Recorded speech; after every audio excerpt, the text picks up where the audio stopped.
Sahih al-Bukhari 2001. Narrated Aisha.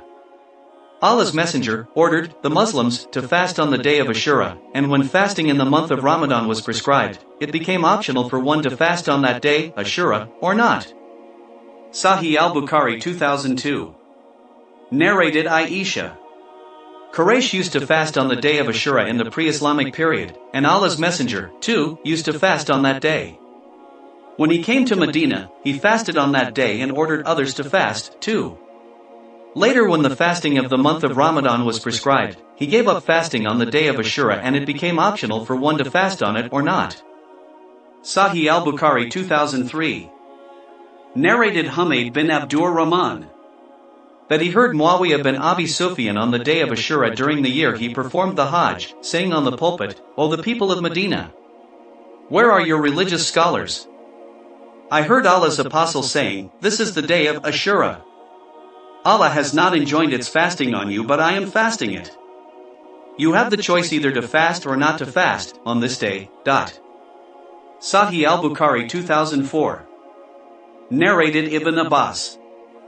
The Prophet came to Medina and saw the Jews fasting on the day of Ashura.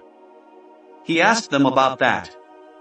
They replied, "This is a good day, the day on which Allah rescued Bani Israel from their enemy. So, Moses fasted this day." The Prophet said, "We have more claim over Moses than you." So, the Prophet fasted on that day and ordered the Muslims to fast on that day. Sahih al-Bukhari 2005. Narrated Abu Musa. The day of Ashura was considered as Eid day by the Jews. So the Prophet ordered, "I recommend you, Muslims, to fast on this day." Sahih al-Bukhari 2006. Narrated Ibn Abbas. I never saw the Prophet seeking to fast on a day that he favored more than another except this day, the day of Ashura, and this month, meaning the month of Ramadan. Sahih al-Bukhari 2007. Narrated Salama bin al-Aqwa. The Prophet ordered a man from the tribe of Bani Aslam to announce amongst the people that whoever had eaten should fast the rest of the day, and whoever had not eaten should continue his fast, as that day was the day of Ashura. Sahih al-Bukhari 2008. Narrated Abu Hurairah. I heard Allah's Messenger saying regarding Ramadan, whoever prayed at night in it, the month of Ramadan, out of sincere faith and hoping for a reward from Allah, then all his previous sins will be forgiven. Sahih al-Bukhari 2009. Narrated Abu Hurairah.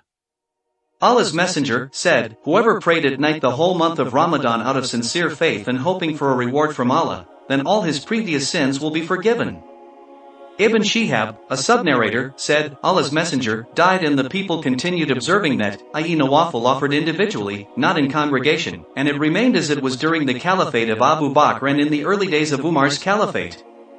Sahih al-Bukhari 2010. Abdur Rahman bin Abdul Kari said, I went out in the company of Umar bin al-Khattab one night in Ramadan to the mosque and found the people praying in different groups. A man praying alone or a man praying with a little group behind him. So Umar said, in my opinion I would better collect these people under the leadership of one Qari, reciter, I let them pray in congregation.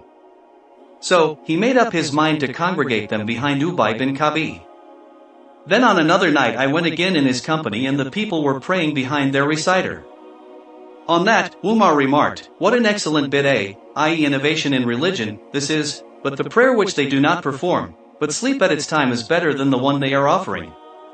He meant the prayer in the last part of the night. In those days, people used to pray in the early part of the night.